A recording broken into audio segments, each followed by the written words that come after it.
करदम जी को आशीर्वाद दिया किसी में तपस्या के बल से कि मैं आपके घर में अवतार लेके आऊंगा। करदम जी को याद आ गया। अब करते हैं कालांतर में करदम ऋषि जी उस अपने कामे विमान में बैठ करके कितने दिन तक रहे, 9 कन्याओं का जन्म हो गया। 9 कन्याएं हो गई उनके यहाँ करदम ऋषि और देवहूति के घर के अंदर। और करदम ऋषि ने कहा था, देवी जब घर के अंदर एक संतान हो जाएगी, पुत्र हो जाएगी, तब मैं अपना घर तेरे को छोड़ करके तपस्या करने चला जाऊंगा। लेकिन कब भोग विलास के दुनियादारी में पड़ गए, भगवान जी की कृपा से मुनि करदम भी कहते हैं भोग विलास जो है ना अच्छे अच्छे को चक्र में डाल देता है। ये दुनियादारी का चक्र ऐसे ही होता है। बड़े बड़े संत महात्मा फंस जाते हैं यहाँ पर आके। कालांतर में 9 कन्या उत्पन्न हुई।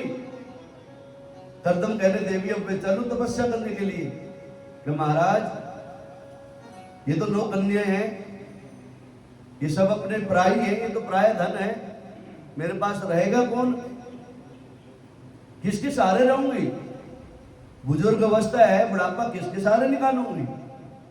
फिर कि महाराज एक पुत्र तो होना चाहिए ना। कह रहे देवी 9 कन्या हो गई, 2 साल का गैप लगाया, 18 साल उसमें मानो घूमते रहे, आनंद लेते रहे, बाली घूमते रहे, अभी तो घर पे लौट के आना। क्या महाराज कुछ भी हो, कम से कम एक पुत्र तो होना चाहिए। आज करदम जी को याद आए भगवान की मेरे परमपिता परमात्मा, और मेरे परमपिता परमात्मा से प्रार्थना करें, हे प्रभु आपकी कृपा हो जाए तो मेरा जीवन धन्य हो जाए। आज 10वें पुत्र के रूप में, 9 कन्या के बाद में पुत्र रूप में जो है भगवान करदम जी के यहाँ, ऋषि करदम के यहाँ पर जो है और माता के यहाँ आज जो है भगवान कपिल भगवान अवतार लेकर के पहुंचते हैं। बोलो कपिल भगवान की। अब बोलो राधे राधे। कपिल भगवान जी जैसे ही जन्म लिया कपिल भगवान ने, और करदम जी कहने लगे देवी अब मैं चलूं। अब देवी से जो ना कुछ कहा नहीं गया, महाराज जैसी आपकी इच्छा, अब मैं कुछ कहने वाली आपको नहीं हूं।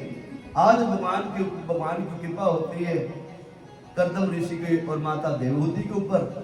कपिल भगवान जी घर में खेलने कूदने लग गए, और उधर से करदम जी जो है तपस्या करने के लिए वन में चले गए। बोलो राधे राधे। अब घर में रहेगी माता देवहूति और कपिल जी जो स्वयं प्रकाशित हैं, जो स्वयं परब्रह्म परमात्मा है, वो अवतार लेके आए हैं।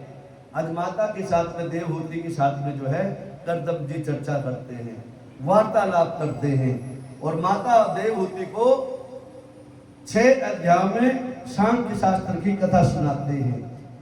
माता देवी को पता था मेरे घर में साक्षात भगवान अवतार लेके आए हैं। एक तो माता उसको अपने वक्षस्थल से लगाती है, और दूसरी बार ये कहते तू भगवान है, तू मेरा भगवान है। पूरा विश्वास था। आज कपिल भगवान अपनी माता के साथ में बैठ के वार्तालाप कर रहे हैं, बेटा तू भगवान है। वैसे बोलते थे हम छोटे बच्चों को, मेरा छोटा सा बच्चा भगवान जैसा है। भगवान जैसा जो ना ये लोग खेलता कूदता रहता, कूदता रहता, कूदता रहता है। आज मेरे भगवान कपिल भगवान जी जो है अपनी माता को सांख्य शास्त्र का अर्थात चौथी अवस्था में कैसे जीवन को रखना चाहिए, कैसी आदतें होनी चाहिए, बुजुर्ग अवस्था में आने के बाद में जीवन को छोड़ देना चाहिए, गृहस्थी को भी छोड़ देना चाहिए, घर में रहते हुए भी साधु जैसी प्रवृत्ति रखनी चाहिए। बहू आ जाए, बहू को काम दाम छोड़ देना चाहिए, उसको घर की चाबी दे देनी चाहिए, ना कि छुपा के रखनी चाहिए जेब में, नहीं तो किसी दिन खींच लेगी, और खींच ली तो झटका लग जाएगा, झटका लग जाए तो कमर की हड्डी चटकारे लेने लग जाएगी, और मान लो चढ़ गया प्लस्तर, फिर कहते फिसल गई अम्मा, फिसली नहीं है, बहू ने धक्का दिया होगा जरूर बाथरूम के अंदर। बोलो राधे राधे। तो इसलिए पहले ही जब इस ऐसी स्थिति में ना पहुंचे, पहले ही आके जो ना जब ऐसी अवस्था आ जाए, पेट की आंतें कुछ कमजोर हो जाए, मुंह के दांत भी कुछ करने लग जाए, आंखें भी कुछ कम देखने लग जाए, सुनने की भी पावर कम हो जाए, तो समझ लेना चाहिए आप रिटायरमेंट होने वाले हो। उससे पहले रिटायर हो जाओ। आपको जबरदस्ती रिटायर किया जाए उससे पहले आप रिटायर स्वयं हो जाओ। आपको अपना मान और सम्मान करना है ना, आप उसको मान और सम्मान से काज काट समझा दो बहू को, ले बेटा आज से सब कुछ तेरा। बोलो राधे राधे। और नहीं दोगे ना तो है तो उसका ही है? सास भी कभी बहू थी, इस चीज को याद कर लिया करो। अब बोलो राधे राधे। बहू मत बने रखा करो, एक ही पद रखा करो, या तो सास बनने का अहम रखो। सास बनने का जो आनंद है ना वो बहू बनने का आनंद नहीं है। बहू को ताने मिलते हैं, और यदि बहू बने रहो तो सास भी किसको कहोगे। इसी सास बनने का जो अहम है, राजगद्दी पे बैठे हो, बहू को दे रहे बेटा ले गरबा गरम चाय, लेकिन देगी जब आपने सब कुछ दे रखा उसको। हाँ, तिजोरी तो अपने पास हो, बहू के बाबा जी ठुल्लू लाएगी बिलाएगी है, उसको सौंप दे, और फिर उसके साथ जो ना बड़ा ममत्व से जो ना लाड़ प्यार से बातें करो। आजा बेटा आज पकौड़ा खाने का मन है, बारिश के मौसम है तो भी खा लेना, मैं भी खाऊंगा, और मेरे पोता पोती भी आएंगे उनको भी खिलाएंगे, फिर तो ठीक है, सामंजस्य बना रहेगा।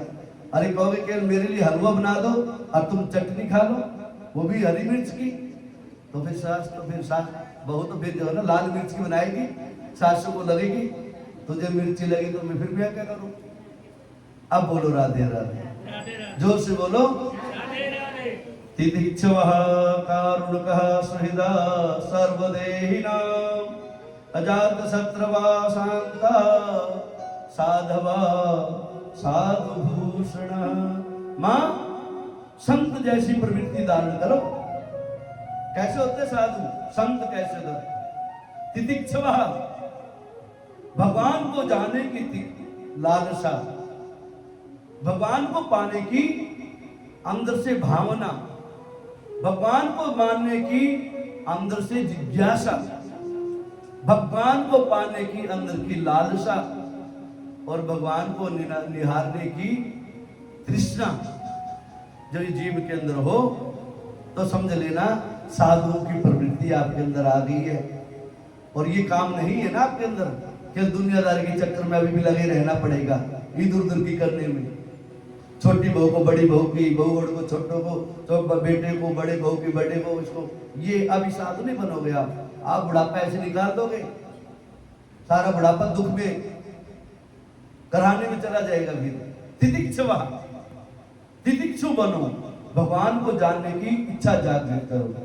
कारुण कहा, करुण होना चाहिए, अंदर से दयालुता होनी चाहिए।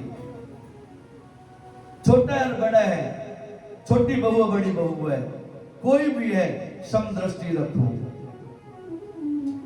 सबके प्रति एक जैसा भाव रखो, किसी से साथ मत भेद मत रखो, किसी को ज्यादा और कम का विचार मत लागू करो। माता ये भाव जागृत रखो। सुहृदा, सबके प्रति एक भाव रखना, एक जैसा हृदय रखो सबके लिए।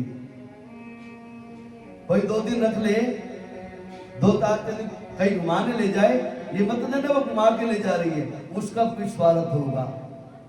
इसलिए सुहृदा, एक जैसा हृदय रखो। और सर्वदेही नाम, आम जनमानुष के प्रति, सबके प्रति एक जैसा भाव रखो। अजात शत्रवा, किसी के साथ में ना काहू से दोस्ती, ना काहू से बैर। बस कोई गाली दे जाए सुन लो, जो ले जाए वो भी सुन लो, जो दे जाए सुन लो। अजात शत्रवा, शांता, शांत रहने की आदत डालो। घर में झगड़ा हो रहा है ना, चुपचाप बैठे रहो कोने में, आपसे कुछ पूछ ले तो बता दो, नहीं पूछे तो अपने आप सुलझा लेंगे। शांत रहो और केवल प्रभु का सुमिरन करो। माता शांता साधवा साधु भूषणा, ये संतों के भूषण हैं, ये संतों की पहचान है माता। इसलिए माता चौथी अवस्था आ गई है, आप आनंद लो, मेरे प्रभु का गुणानुवाद करो। इस प्रकार से माता देवहूति को कपिल भगवान ने सांख्य शास्त्र का ज्ञान दे करके माता देवहूति को सदा सदा के लिए विदाई करी। और माता देवहूति भगवान का स्मरण करते करते कब उस परम धाम को पधार गई, पता ही नहीं चला, और नदी रूप में बहने लगी, नदी बन के बहने लगी। बोलो राधे राधे। एक नामदेव भगवान की कथा आई ऐसी। एक नामदेव जी हुए, भगवान जी के परम भक्त हुए।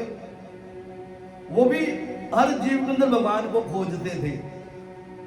हर रोज भोजन बनाते थे, ठाकुर को भोग लगाते थे, और फिर ठाकुर को भोग लगाने के बाद में स्वयं भोजन करते थे। एक दिन नामदेव जी भगवान भोजन बनाए, और भोजन बना के जो है ना ऐसे भोजन बना देते थे, और फिर भोग लगाने की तैयारी करते। इतने से कुत्ता आता था और भोजन को उठा के ले जाता था। अब रोज देखे मैं भोजन बनाता हूँ, तैयार करता हूँ, भोग नहीं लगा पाता, तो दिन का व्रत रह जाते थे। कई दिन बीत गए ऐसे करते करते। एक दिन देखा तो देखूं मैं भोजन को उनको उठा के ले जा रहे हैं।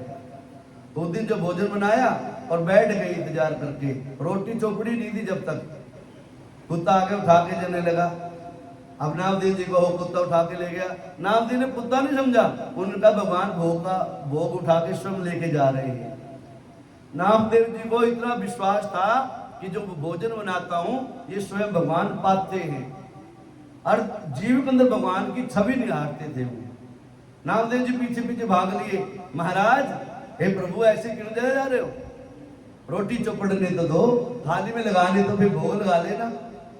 और स्वयं भगवान थे वो। काफी दूर तक दौड़े दौड़े गए, चिल्लाते चिल्लाते नामदेव जी भगवान जी रुक गए, जो कुत्ते के रूप में थे। कहते महाराज मेरे से गलती हो गई, मेरी गलतियों को बिसराओ, मेरे बहुत भारी पाप हो गया, बिना रूखी सूखी रोटी आप खा रहे हो, कब जो चौपड़ने तो दो, भोग तो लगाने दो। भगवान जी खुश हो गए।